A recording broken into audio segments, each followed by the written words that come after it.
I don't know if anybody else can pull this off the way that Trump has, and maybe it's good if he loses. Maybe it's good if he loses because what's happening right now is they're blaming everything on Trump, and all this violence, quote unquote. No, sorry, not quote on the violence. All this violence is Trump's fault, and so maybe if he goes away, maybe the violence will go away, because that's really one of the things, the major things that I'm looking at is like almost 50 people have been murdered in these last 6 months or 4 months since George Floyd, in the name of Antifa and Black Lives Matter. Almost, it was 47 the last time that I saw, the last time that I checked.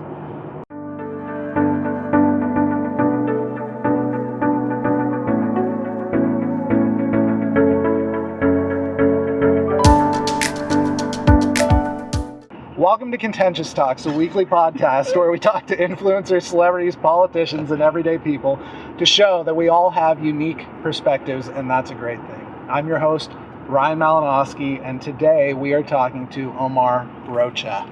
How you doing, Mr. Rocha? I'm doing all right. How are you? I'm great, man. Thanks for being on. Thanks for having me. You're welcome. So, tell me a bit about yourself, Omar.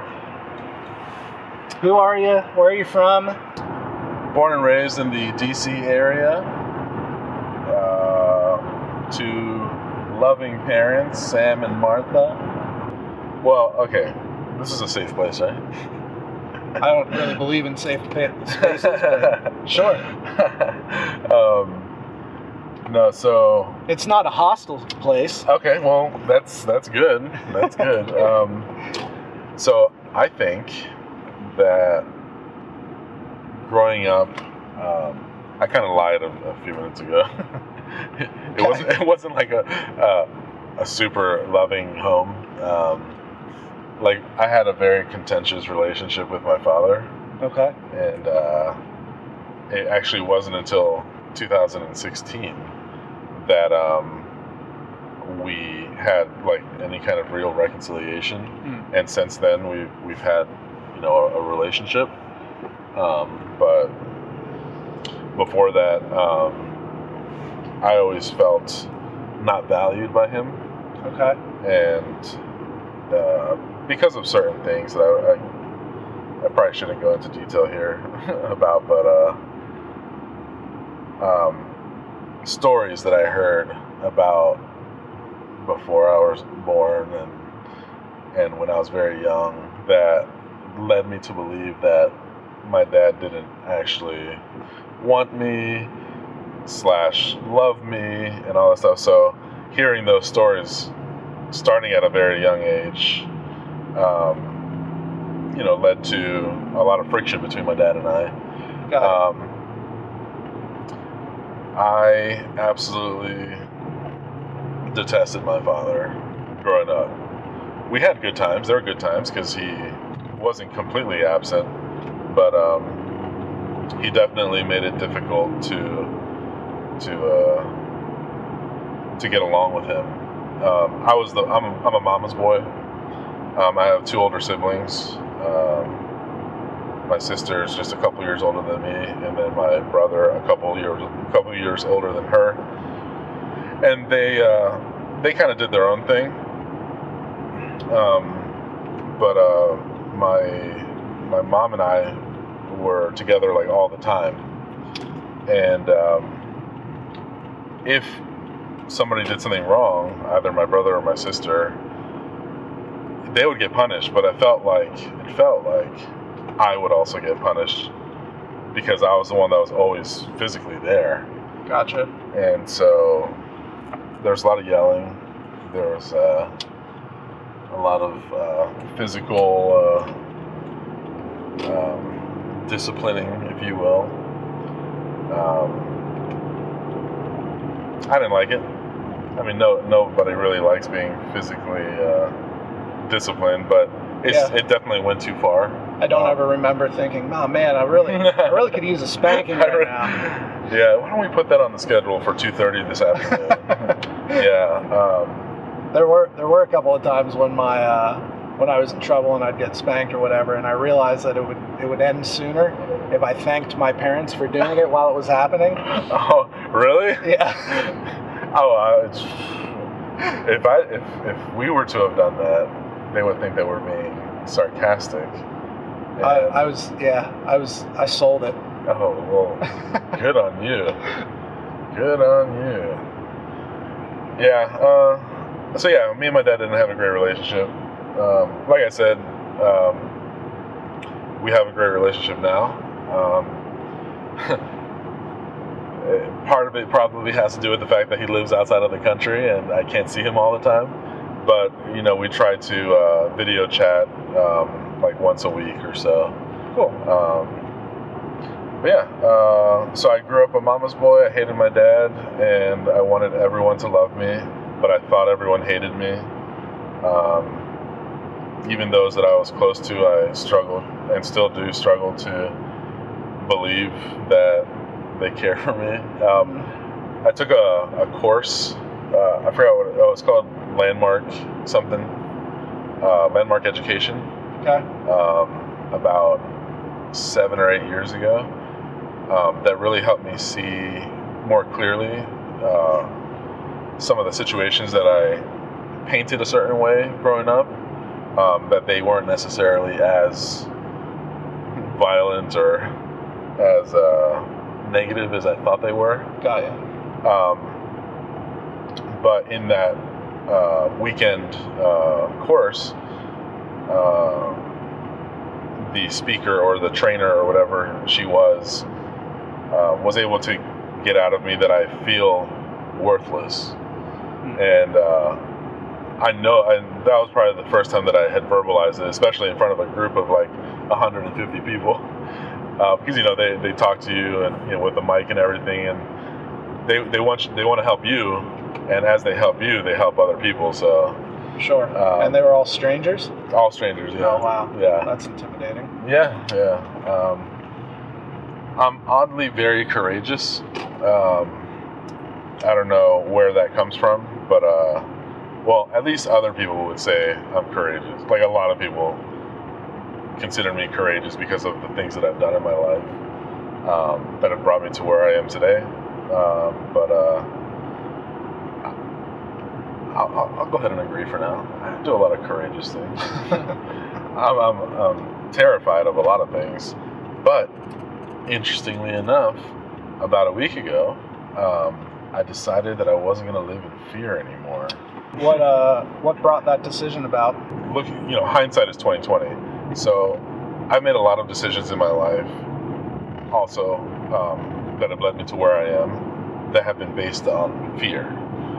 Fear of rejection, fear of failure, and all those things that we hear about often, but they controlled my life. One particular fear, and feel free to laugh, is a fear of sinkholes. Okay.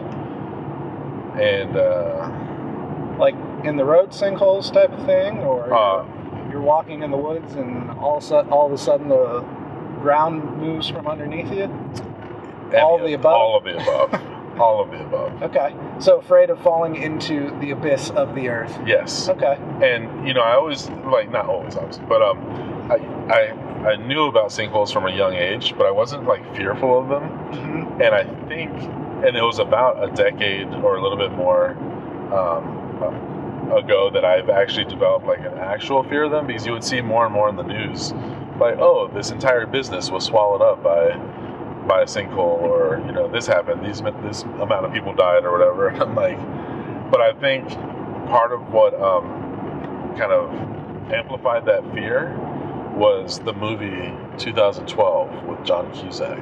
Okay. Have you seen it? No, I haven't. Okay. But it's right down my alley. Okay. It's something that I would enjoy probably watching. Well, so unless maybe if I had a fear of sinkholes, I might watching it. So. Well, I mean, I think. Well, okay. The only reason I say 2012 might have been the real starting point for it was because about 2 weeks ago I watched it. Okay. And those scenes where literally the Earth, like California, is where it's based in. Okay. The Earth is the sun got too hot and the Earth's core started to melt, and that loosened up the mantle, the crust, or whatever, and the Earth is shifting. But California, where John Cusack's character lives, is like where the main events start, and literally, thousands of feet deep worth of crust of the Earth are imploding into the Earth, and they're on an airplane and. Gotcha. Oh my God, like those. So watching that again, like 2 weeks ago. Yeah. Like really, like not. It didn't like make any new fear for me, but it reminded me of how terrified I was of sinkholes. And then a week ago, so a week after watching it again, my aunt and I were talking and we're sharing, some stuff about what's going on in our lives, and it's just she and I at her house, at my uncle's house, and that whole conversation turned into like a time of like prayer and worshiping God and stuff. But what really hit me in that moment was that a lot of what I was doing was based on fears that I've had. So I was having the last 6 weeks or so have been full of like depression and not so good thoughts, and what started that bout of depression again was a bit of an altercation with a family member. And again, anytime I feel like somebody's mad at me, my world kind of falls apart, and it shows up in very real ways. So depression causes me to like self-sabotage. Okay. And so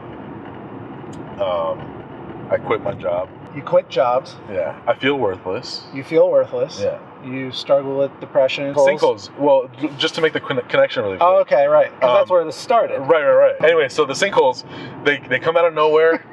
The sinkholes come out of nowhere, just like my depression. I never know when it's going to hit, but man, it has a devastating effect on my life every single time, just like a freaking sinkhole will. And 2 years ago, not only did I have this irrational, potentially, fear of sinkholes, but 2 years ago, I'm driving a freaking 45-foot coach bus cross country. One of our stops is in Ohio. I think it was Columbus. Mm-hmm. And as I'm parking my bus, a sinkhole opens up under the bus. What? It was about 10 feet wide and about 10, 15 feet deep. Wow. So as I'm reversing, the front tires finally do the damage to the earth. And so then it reveals, when I keep moving back, it reveals this freaking sinkhole. And what do you think that did to my psyche? Like, I'm seeing in real freaking life, in real time, pieces of earth fall, pieces of asphalt of this parking lot that I'm on, right, just fall into this hole. And I'm like, that easily could have been a 30-foot wide sinkhole. Sure. And I could be in that hole. Sure. So that was in like May of 2018. Okay. And when I was I went to Colombia for 2 months, Colombia, South America. Okay. For 2 months in the winter of 2018, so like November, December, January. I'm talking to my cousin about my irrational fear of sinkholes while we're like 30 feet up on a moving walkway that doesn't have anything on either side. It's only you fall to the bottom of the mall. That's it. And so, he's laughing at me, whatever. Anyways, it was that conversation with my aunt where I realized depression is like a sinkhole, and I'm living in fear. I'm making all these decisions in fear of what could potentially happen, instead of being bold or just not just by not living in fear, the implications are, I would assume, astronomical. Again, fear of rejection, fear of failure specifically. Like, I've sabotaged so many things in my life, so many potentially really good things, and I'm looking forward to. And I'm not saying that this decision to not live in fear is going to perfect everything in my life, but I repented of fear, and my goal is to not let it control me. So I don't know what that's going to look like over the next year, 5 years, 10 years, but I have plans. Cool. Sounds like you found some hope. I did. So you mentioned you're a Trump supporter. I did. But you're Latino or Latinx. Or Latino. I thought that wasn't allowed. It isn't allowed. And that's why so many people that are Latino that do support Trump are speaking up. I was watching a video down in Miami. They had a anti-communism, pro-Trump rally where there was an estimated 30,000 cars that did this on the road, parade of vehicles. 30,000. And Miami, I mean, tons of Latinos. And it was, there was so I follow different pages on social media, Latinos for Trump, Latinas for Trump, all these, not only Latinos, the African American community, a lot of foreigners from different countries, from different parts of the world that have experienced all kinds of actual oppression from their governments, that are like, wake up America, this is really actually a good place. We come from places that are really fucked up, and we never want to go back there. This is the only place, the only country in the world that lets you be free. If you watch the news at all, every African American, everyone who's black, every Latino, every immigrant to this country is a Democrat supporter, right?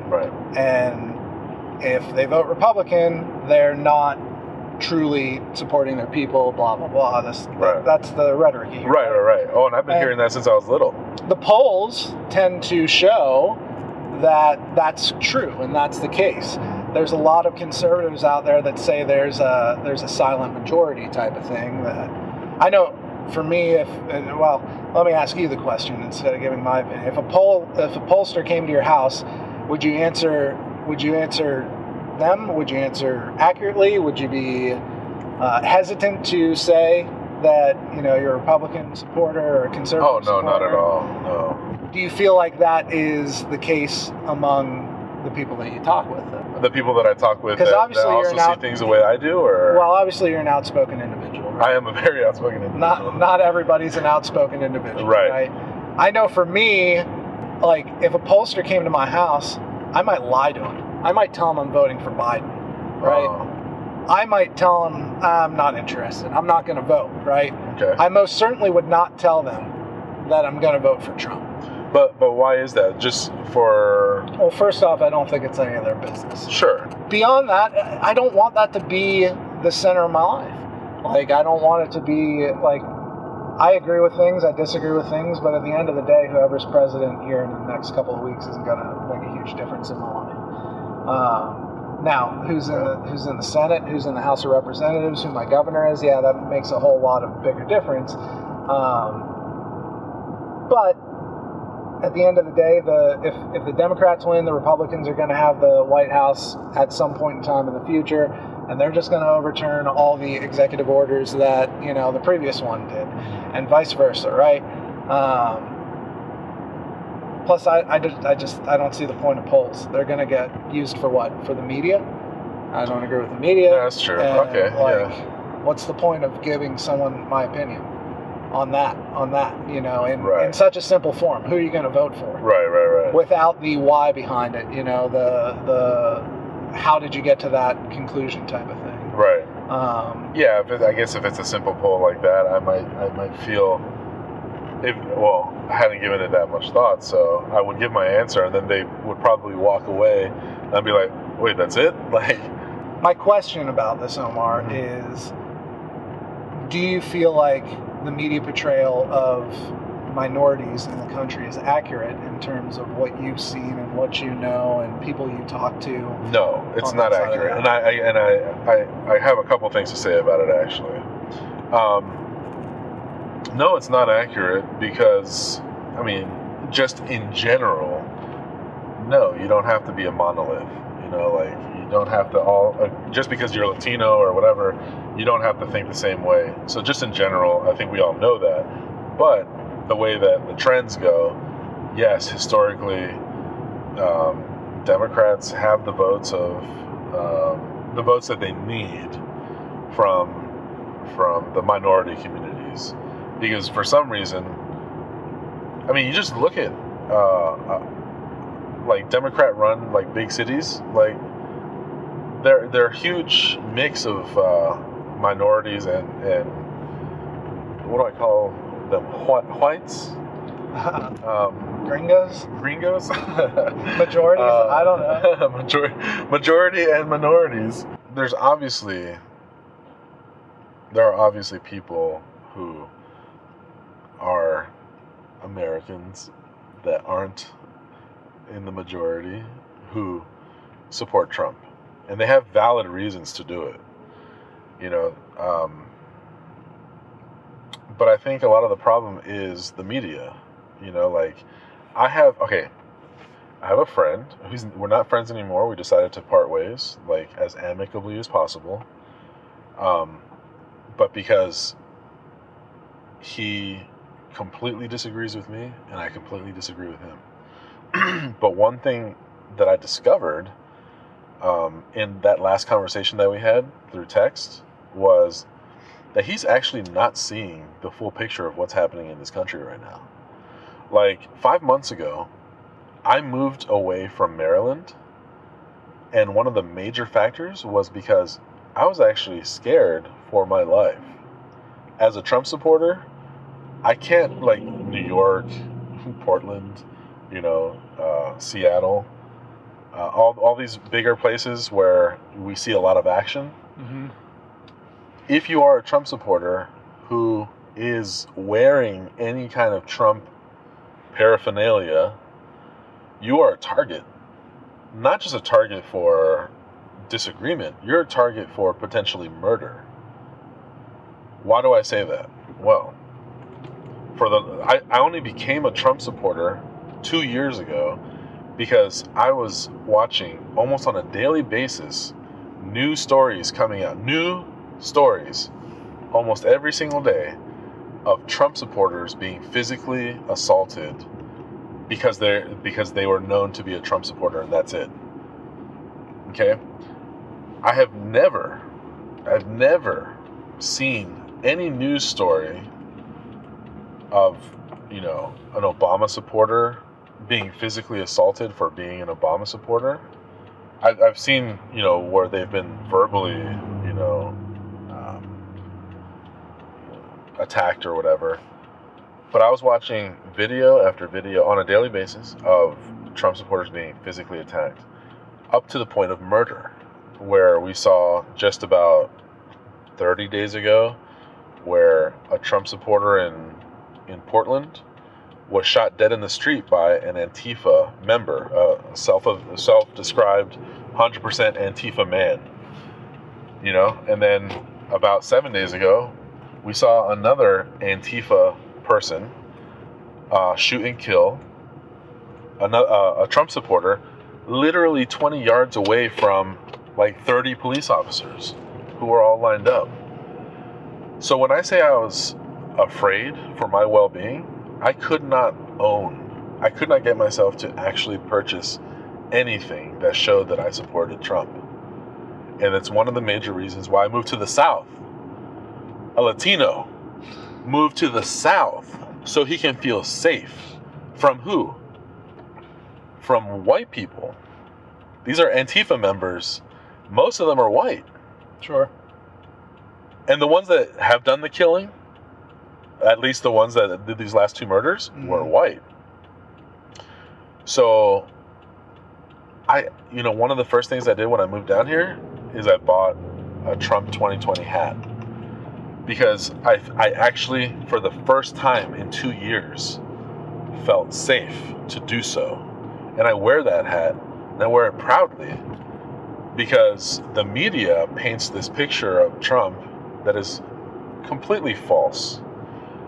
This guy, so Trump, before, I didn't vote for Trump, okay, the first go around. I thought he was a jackass.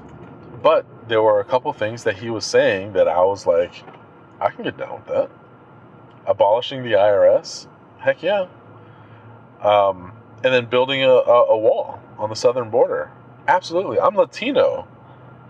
Latinos here in America who make it to America want a wall. Okay? It's the ones that are here illegally. Sorry. It's the ones that are here illegally. Actually, you know what? I'll even say this. There are a lot of, I'll say a lot, but there are some Latinos that made it here illegally that want the wall. Because they understand that the wall is about security. It's not about hatred for a particular people group. It's about security. And that's why I want the wall. Okay? So, he was saying those things, and I really liked it, when he was running, and, his first couple of years. But I didn't vote for him, and I thought he was a jackass, and I was like, I can't really support him, really. I can't call myself a Trump supporter. But those first couple of years, I was watching as the violence escalated more and more. I hate violence. I really do. I talk about committing violence against Antifa people, like that are currently hurting others. Sure. But I think that's very different than going out and, attacking a journalist who's photographing or documenting your event, hitting a journalist with a bike lock or a skateboard, rendering somebody unconscious on the ground, and then having other people come and stomp on their head, and it's just disgusting. I hate it. But if you're talking about defending people against that, oh yeah, I mean, wood chipper go brr, I'm okay with violence against violent people. And 99% of the violence that's happening right now, as far as political violence, is coming from the left, from Antifa, from Black Lives Matter. Anyways, yes, I am a Trump supporter, and I think the media has successfully, for those that are all about the media, successfully painted this picture, a negative image of Trump. But I think there is a silent majority, and it's becoming less and less silent. They're becoming very, very animated and vocal, and it's exciting, actually. Sometimes I think about, there's nobody like Trump, nobody else like Trump in politics, which is, he's very brash. Is brash the right word? Yeah. Okay. It's definitely a word. He's offensive. He's bold. And there's nobody like him. There are other people that are just as bold and critical thinkers, like Dan Crenshaw, who I'd really like to see, ascend potentially. But I think about it, I don't know if anybody else can pull this off the way that Trump has, and maybe it's good if he loses. Maybe it's good if he loses because what's happening right now is they're blaming everything on Trump. And all this violence, quote unquote, no, sorry, not quote on the violence. All this violence is Trump's fault. you know. And so maybe if he goes away, maybe the violence will go away, because that's really one of the things, the major things that I'm looking at is like almost 50 people have been murdered in these last 6 months or 4 months since George Floyd, in the name of Antifa and Black Lives Matter. Almost, it was 47 the last time that I saw, the last time that I checked. So these riots, these peaceful protests, you know, have claimed the lives of 47 people, and I think that's awful. You know, sometimes I think maybe if Trump went away, it'll stop. But then at the same time, I'm like, it's not fair. You know, like, I think he's a great president. I think he isn't the, as my friend put it, so I'll just steal his verbal IQ is not high. So he seems like a bumbling idiot, but he's not. He's a very intelligent man. He doesn't, you don't become a billionaire like him by being stupid.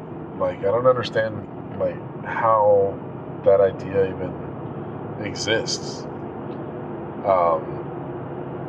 Yeah, he says, he repeats himself a lot, and he doesn't have, you know, the eloquence of Barack Obama, but I'll take his bumbling over Obama's uselessness, you know, like any day. Do you have something to say? Then consider being on the show. Go to contentioustalks.com/guest and apply today. That's contentioustalks.com/guest to apply. Now back to the show. Well, so that's the first half, Omar. Thanks for sharing everything, letting us know who you are, and being open and transparent about things you've been through and are going through and what you believe. That's awesome, and I appreciate it. The next part is everybody's favorite section. It's called the Tough 12. The Tough 12. The Tough 12. All right. It's 12 questions, 3 different categories, 4 questions each category. Okay. If I did my math right there. 4. The first category, this is a good segue. You have 2 fingers on it? No. Go ahead. This is a good segue because we just got done talking about, your passion and support of our current president, Donald Trump. But the first section here is politics. The first question under politics. Mm-hmm. What's the number one issue facing America? I've actually been saying this since 2008. And that is, drum roll, political correctness. I think political correctness has softened people so much to the point where everyone is offended by everything, and because everyone is offended by everything, there's no possibility for working together. And it's, interestingly enough, this is politics, right? Mm-hmm. Okay. You can talk about whatever you want, though. But this is that section, right? Yeah. Okay. Interestingly enough, there are people in this country right now that are committing violence on a regular basis in the name of of destroying fascism. Okay? I'm specifically talking about Antifa, anti-fascists. So they believe that our government is fascism, okay? Or they're fascists. One of the stated goals of Marxists / socialists / communists is tearing systems down to build a better one. Okay, like they just in general, there's this idea of tearing a system down for creating a better one, i.e., socialism or communism. That's what they think is better. 10 or 12 years ago, along with me saying political correctness, what I was saying was political correctness is what's going to bring this country down. That's the statement that I was saying 12 years ago. And I've echoed that sentiment over the last 12 years. But at the same time, what I was saying, because I was clueless as to what it means, I was saying we should tear down this system and build a better one. The problem is, tearing down a system is only done with blood. And I wasn't aware of that 12 years ago. Right. Because I thought it was just this magical kind of bippity boppity boop and it's done. Couldn't be further from the truth. And so now I recant from saying that. This is the first time I've actually denounced that idea verbally. But I used to say that same stupid, idiotic thing because I had no idea how violent it was. And that's what people are calling for today. They're calling for the destruction of our current system. And maybe some of them are just unaware of the cost of what they're calling for. But there are definitely a lot of them that understand the cost, and they are willing to do whatever it takes. Project Veritas is really good at exposing a lot of these people, like leaders of specific groups that are actually calling for like murders of Jeff Bezos, Bill Gates. These are if you're going to give them any political affiliation, they would call themselves Democrats. Right. So yeah, they want blood. They want blood because it's the only way to make the change that they are looking for. Awesome. Next category. Here we go. Philosophy. Okay. What do you believe about people's ability to change? Outside of some kind of supernatural event happening in somebody's life, people don't change. They find different ways to do the things that they always do. So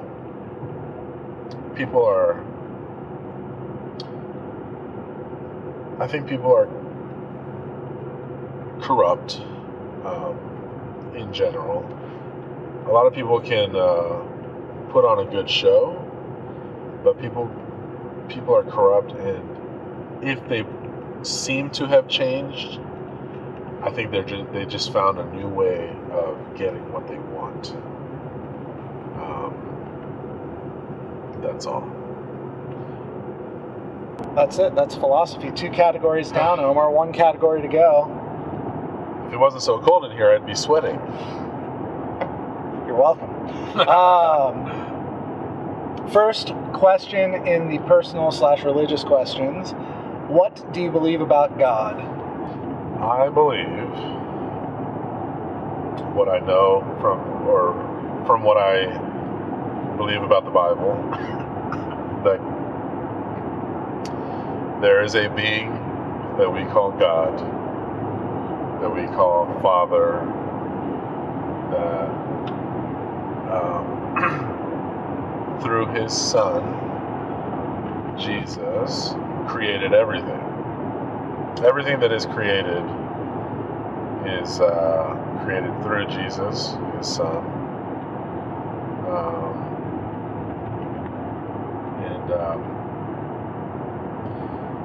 He is author over all those things, and therefore he has authority to do with all his created things with how he pleases. And there's a whole story.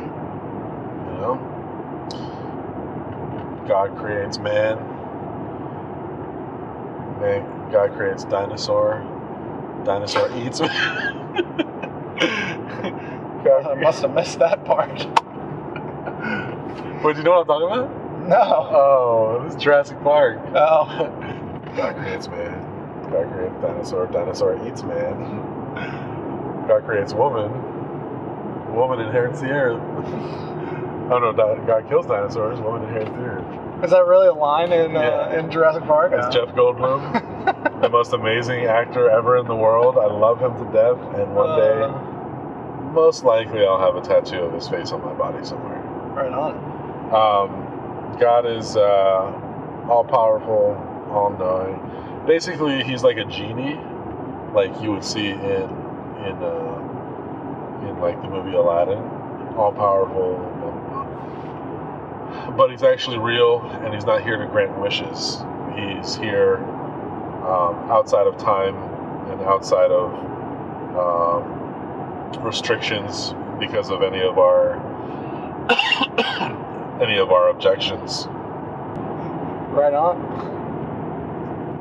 Next question here under personal religion. What gives life its meaning? What gives life its meaning? I was thinking about something I would say along those lines yesterday or this morning, or I can't remember. To answer it right off the bat, love. And I think, so when people hear the word love, they think different things. Even me as an individual, when I hear the word love, I hear different things. But people will disagree on what love is. The Bible says that God is love. And we are to love the Lord our God with all our heart, soul, mind, and strength. And we are also to love our neighbors as ourselves. So if God is love, and we're commanded to love, I believe that we cannot love, actually, unless we have God in our lives. God as the kind of the controlling factor or substance. So, wait, what was the question again? What gives life its meaning? What gives life its meaning? Yeah. So love, I think, is the answer. Without it, there is there's no substance, really. That's it, Omar. You made it through the tough 12. Oh gosh, that was miserable. That's it. That's the podcast. So thank you for being on. Before we sign off, how can people get in touch with you? So you can reach me at my email, Omar D as in Daniel, Rocha. So I'll spell it out, OMARDROCHA @gmail.com. Or you can find me on Facebook at Omar Osito, OSITO. That's the Spanish word for little bear. Osito is a nickname my friend Vaughn gave me in 10th grade, and people still call me that. So Omar Osito, or on Instagram, Omar Acts Up.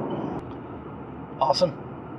Well, thanks again for being on, Omar. Certainly appreciate it. Thank you for having me. It was fun. Thanks for sharing, having a conversation. It was fun. I mean, it was awful, but it was fun. Next week on Contentious Talks. Anyway, I just want to be able to challenge people's thinking, even if that means they're like, well, if you think that, then I'm not going to be your friend. It's like, well, if you think something, I'm not going to stop being your friend. Let's just talk through these things, you know. Sure. But there was a lot of people that, you know, in 2013, when I started asking hard questions, just kind of like, you know, threw me under the bus. I started researching, you know, I probably won't go down this rabbit hole in this conversation, but I started researching 9/11. I started researching like the Iraq War. I started researching all these things that I just realized that like what we were told was probably not exactly, and I didn't have like the exact opinion of what I thought happened and all these things, but I just started to realize that stories didn't line up, and you'd have like 1,000-page reports written just to kind of confuse people and basically take you back to the conclusion that the media, that the news told you. And I'm not just talking about CNN, I'm talking Fox, I'm talking all of them. Here's the story, here's a couple different sides of it, but we're all got to believe it was happening this way. So those were things that I had really researched years before that I'd also need to make sure that we care about each other through this election season. Like, some people absolutely hate Donald Trump. Some people absolutely hate Hillary Clinton. Actually, we shouldn't hate either, but we just need to take an honest look at both sides, and wherever people land, that should be okay. Things like that. Right. Like that's okay. Like that should be okay. And these people are like, "Oh my God, you hate gays." I'm like, "What? Like, what are you talking about? Like, I didn't say anything about that." Or like if you go with this platform, then therefore da da da da da. And I was like, "Holy crap! This is literally the most religious movement I've ever seen in my life." Thank you for listening to this week's episode of Contentious Talks. Did you like this episode? If so, consider sharing this podcast with your friends and family. To get notified about new episodes, please be sure to subscribe on iTunes, Spotify, YouTube, or wherever you listen to podcasts. If you want to connect more, like Contentious Talks on Facebook. To support Contentious Talks and for more content, consider joining the Contentious Collective for as little as $1 a month. To do so, visit contentioustalks.com today. Contentious Talks is produced, hosted, filmed, and edited by Ryan Malinowski. Contentious Talks, copyright 2021, all rights reserved.